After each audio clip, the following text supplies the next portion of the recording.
everybody. Thank you guys for coming out tonight. I'm super excited to be here. I hope you guys are as well. I want to start off with a quick question. A lot of you probably know me as the high five guy, so I want to know, what are your guys' first impressions when you see the high five guy? What first comes to mind? Can you guys shout out some answers for me?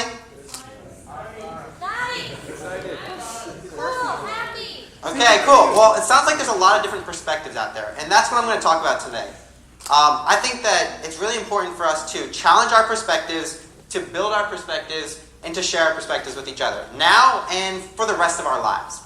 So, to talk about this, I'm going to share about my life story a bit. So, let's go way back to 5th grade for me. So, in 5th grade, I've always been like an entrepreneurial kind of guy. In 5th grade, I was buying lead pencils, selling them at school. In middle school, I would buy candy at the store at Sam's Club, bring it to school, sell it out of this padfolio. It looked kind of suspicious, but it was fun. It was good. Made some decent money there. In high school, I started a business called Maryland Pawn Essentials. Got to do a lot of things with electronics, outdoor equipment, bicycles, things like that. And so, naturally, my perspective on life, my mindset was that, I'm going to be a businessman one day. I'm going to go out and get a job in the business world and have a family and be successful in that way. And so I was like, all right, got to go to the best business school so I can get that best degree. So I went out, I was like, all right, let's go to the University of Maryland Smith School of Business. So I get to the business school and I'm like, I got to make the most of this. I'm paying good money for this. We got to get everything we can out of this. So I go in, I get involved in all the clubs, all the different activities. I go to every event. People probably see me at everything, and if I'm not there, they're like, what's going on? Is this a bad event? The fact that Luke's not here? And so as I get really involved, I get to network with a lot of classmates, a lot of professors, and a lot of employers who come. And so throughout my years, I'm like, okay, I feel like I got a pretty good perspective, a pretty good view on the opportunities that I could have in business. And then one day I was walking after an event from the business school over to my dorm, which is right across the way in Prince Frederick Hall. And I look back and I'm like, okay, this is the business school. It's this one college that's here at the entire university. There's a bunch of other colleges. Wait, maybe business is not the only thing that the world is about. Maybe there's more. Maybe there are other perspectives out there. So I don't know why I decided to go so far away to find other perspectives, but I decided that I was going to travel a lot, and I was going to go and talk to people and get to hear their perspective on life and what it is that gets them up out of bed every single day. So I did a lot of road tripping across the United States. I went to Europe and did a rail pass, and I met a lot of people and got to hear why they get up out of bed every day. And I guess you could say simultaneously I was becoming the high five guy, because when I started back in the fall of 2016, I think most people probably just thought I was a weird, crazy kid standing outside the diner, giving out high fives, wondering, is this a social experiment? What is he trying to do? Should I high five him, or is it am I going to catch something? Or I had one kid come up to me and he was like, hey, is this how you pick up girls? And I was like, no, that's an interesting idea. And so really there was a lot of different perspectives there. And so I continued to do high fives. I really enjoyed it. And I'll admit, there was a bit of me, my business side that came in, my entrepreneurial spirit, where I was like, okay, how do I make this work? How do I... Because there were days when I would literally stand out there for 8 hours. That's how I first started. And I realized that's not sustainable. And the reason I first started doing high fives is because 2 years prior at my church, I joined the greeting team, and we had these giant signs that said high five on them made, and I was like, that's pretty cool. Maybe I should do this every week. And I started doing it every week. And let's say at the university, Wednesday would come about, and I'd be like, man, I just wish it was Sunday already so I could just go home and high five people. That's all I cared about. I was like, this is just so much fun. I love seeing people smile, and I enjoy it. And so I got to a point where I was like, why do I have to wait till Sunday every week? Why can't I just bring the high fives where I am? Why don't I just bring them to campus? And to be honest, I was like, I have no idea how it's going to go. And like I said, we had all kinds of different reactions. But as I continued to do it for a whole year, it finally got to a point where people were like, okay, this is a serious thing. What is he actually doing? I'm kind of curious. And so people would start asking me what I'm doing. And now I know when I first started, I was doing it because it brought me joy and I enjoyed doing it and it was fun and I thought it possibly could be impacting other people. But when they asked me that question a year later, I was like, yeah, why am I still standing out here when it's 32 degrees out, raining, and I feel like this really sucks. Why would anybody ever want to be out here?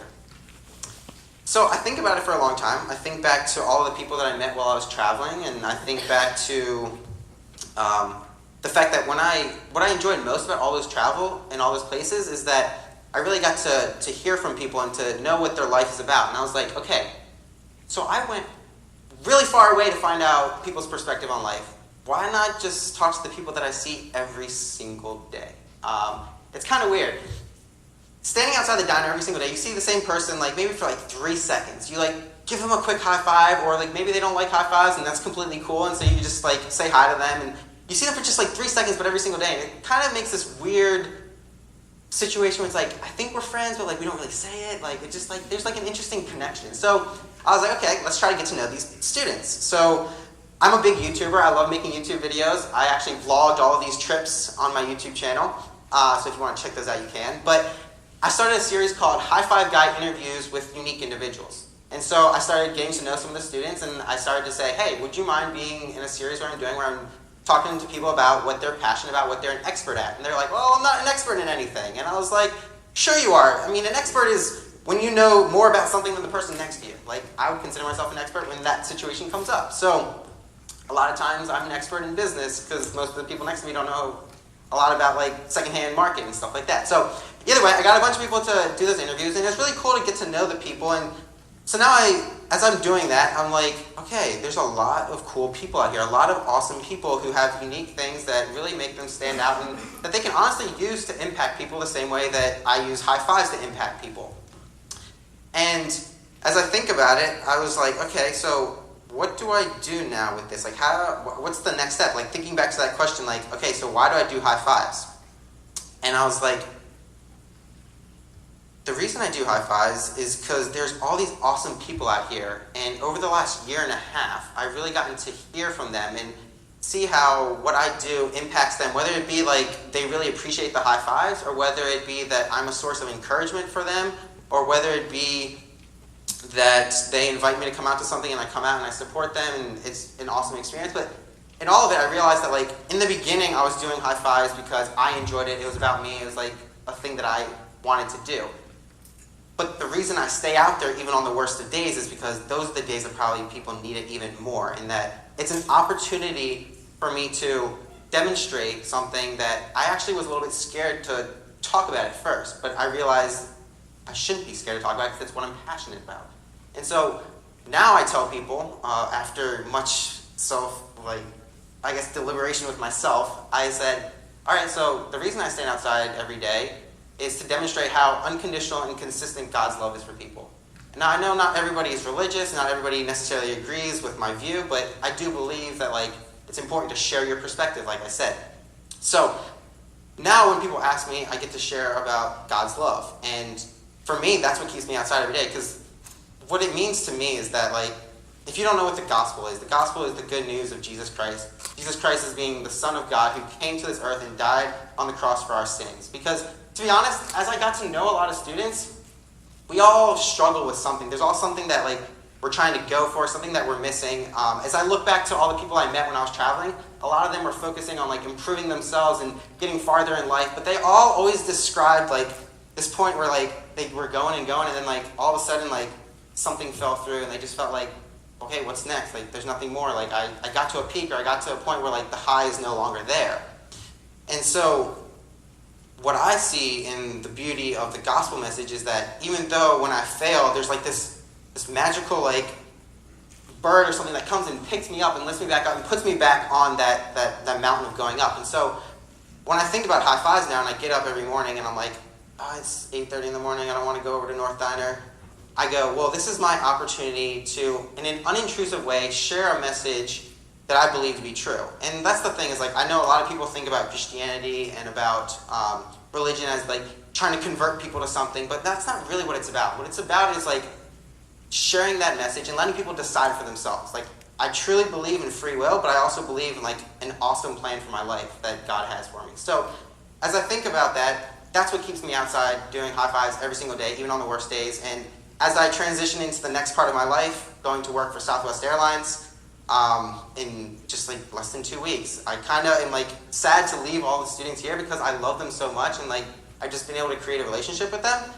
But at the same time, I'm excited to see where I can continue using my unique gifts to love on people and to share that message. And so whether people are religious or not, my goal in leaving campus is to encourage people to think more about how they can love their neighbor and how they can love on each other. Because honestly, we're all going through hard things, like I said, and I've gotten to hear from a lot of students and gotten to be able to be there for them and share some of my struggles with them as well. And if we all just were more loving to each other, I think it'd be great. I mean, even if it's something as simple as putting up a sticky note that says you're doing a great job and have a great day, or whether it be giving somebody a high five or just checking in on your neighbor, or if you're an artistic person, making a piece of art for somebody, or if you are good at sports video games and you always beat your friends but you let them win one time. Like just anything, little thing that you can do to love on your neighbor, I think is important. And like that's what I want people to get to think about, is like there's lots of things that you can do to challenge your perspective. And the important thing is to talk to people, because that's really how I challenged my perspective and changed my perspective the most. It's like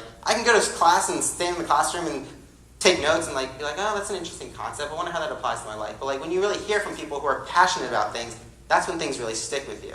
And so I want to challenge everybody to think more about how they can challenge their perspective, how they can build their perspective, and how they can share that perspective with people as they go throughout life.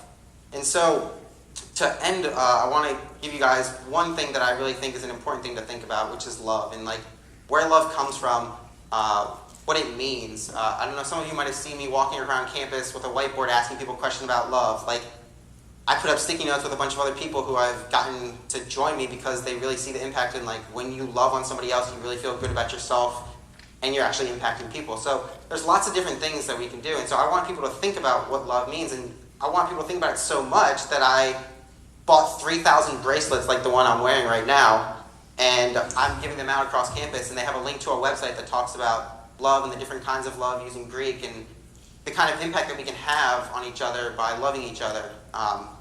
If you, and I'm just going to end with this quick fun fact, but if you were to love 3 people, do a random act of kindness for 3 people in a day, and those 3 people did 3 people for the next day, and you guys, everybody continue to do those 3 acts, in 26 days, I forget the grand total number of acts of kindness, but you will end up, each person on planet Earth will end up receiving 241 random acts of kindness in a single day. And that's just after 21 days of doing it. So I just want you guys to think a little bit more about how you can challenge your perspective, how you can build your perspective, and how you can share it with others. Thank you. And if you guys want bracelets, I will be getting them out after the talk.